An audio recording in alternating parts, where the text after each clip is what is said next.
Halo, shalom semuanya. Saya Alicia Chandra dari 12 tahun 4. Saya akan membuat video untuk ujian praktik agama. Dan yang pertama, saya akan menyanyikan sebuah lagu rohani berjudul Tenang dari GMS.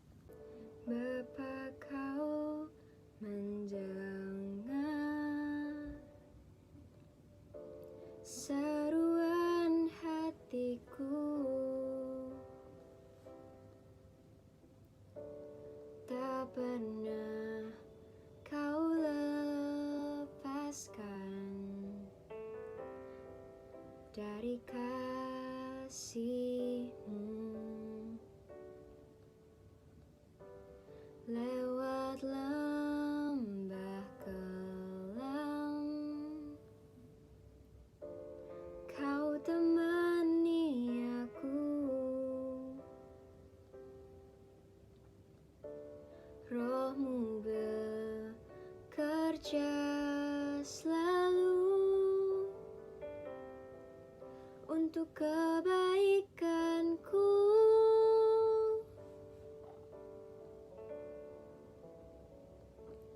Mengalir kuasa dari tempat maha tinggi, Bapa kekal mulia, Kau hadir di sini, memulihkan hati, menyembuhkan yang terluka.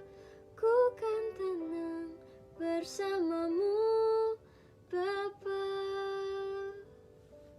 Oke teman-teman, sekarang sebelum kita masuk ke dalam firman Tuhan, mari kita bersatu dalam doa. Bapa yang bertata dalam kerajaan surga, terima kasih buat berkat-Mu, buat penyertaan-Mu, buat kasih-Mu sepanjang hari ini. Sekarang hamba-Mu mohon hadirat-Mu, biar kiranya damai sejahtera kasih karunia Kristus hadir di sini, dan biar kiranya Engkau menyertai kami semua Tuhan, dan biar kiranya firman-Mu ini bisa menjadi rema dalam kehidupan kami, dan berkati mulut hamba-Mu yang akan berbicara, biar kiranya mulut hamba-Mu ini dapat dipakai Tuhan lebih lagi, dan biar kiranya apa yang hamba-Mu sampaikan bisa menjadi rema dan dapat dikerjakan dalam kehidupan kami sehari-hari, dan biar kiranya apa yang hamba-Mu sampaikan dapat dimengerti dengan baik, dan biar kiranya Tuhan yang sertai hamba-Mu yang akan berbicara. Dalam nama Tuhan Yesus kami berdoa ucap syukur. Haleluya, amin. Baik teman-teman, kita sekarang masuk ke dalam firman Tuhan, dan firman Tuhan hari ini berjudul Our Future in His Hand. Sebenarnya apa sih Our Future in His Hand? Kalau di bahasa Indonesianya itu masa depan kita ada di dalam tangan Tuhan. Nah, ayat mas kita hari ini dari Pengkhotbah 11 ayat 5. Sebagaimana engkau tidak mengetahui jalan angin dan tulang-tulang dalam rahim seorang perempuan yang mengandung, demikian juga engkau tidak mengetahui pekerjaan Allah yang melakukan segala sesuatu. Terdengar agak susah ya buat dimengerti, tapi actually it hit me so hard, karena ya benar, kita nggak tahu kan, kita nggak bisa nebak arah angin, dan bahkan kita tuh nggak ngerti gitu gimana yang tadinya cuma segumpalan darah di dalam perut seorang wanita tiba-tiba bisa ada otaknya, bisa punya tangan, bisa punya kaki, dan itu tuh bertumbuh dan berkembang gitu di dalam perut. Itu emang bener-bener ajaib banget kuasa Tuhan.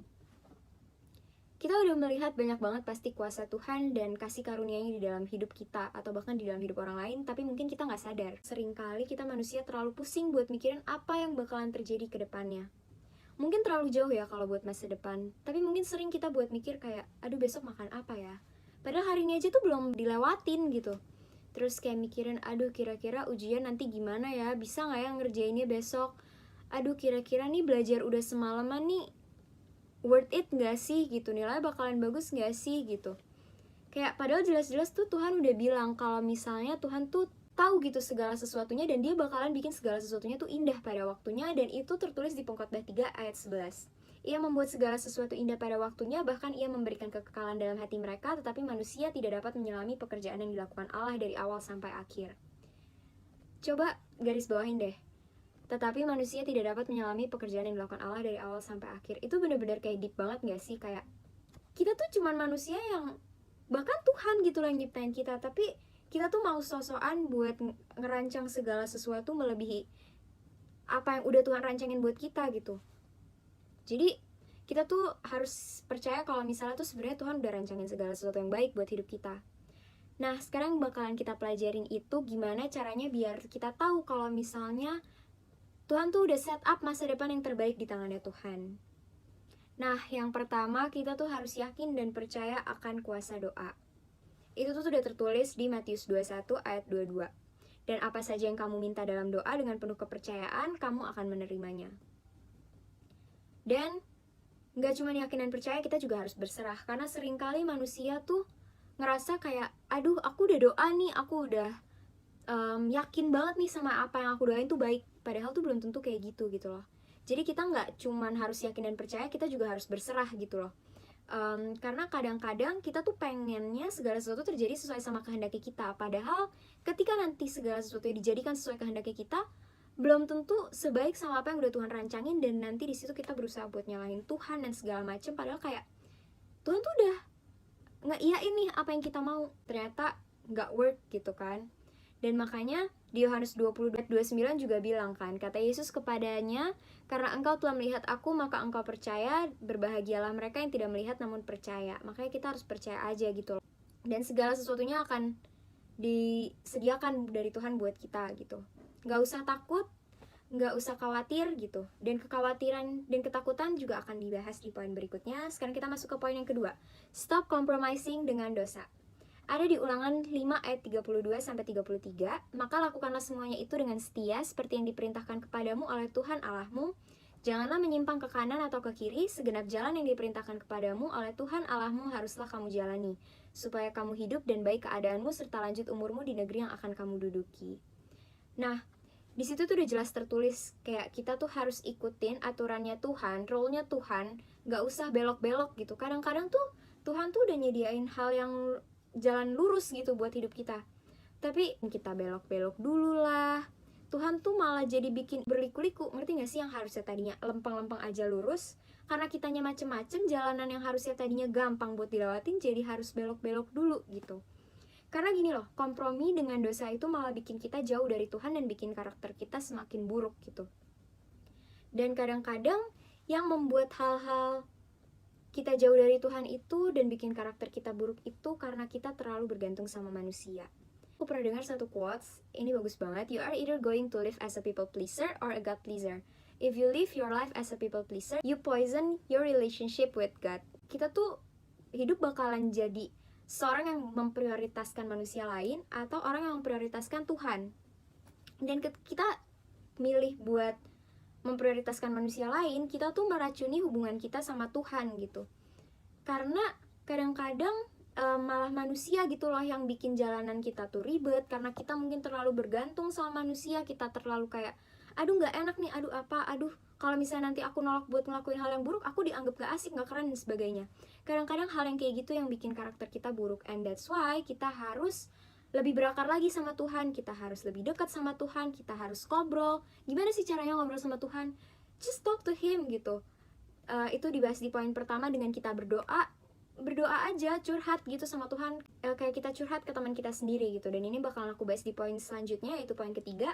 Stop expecting, stop berekspektasi.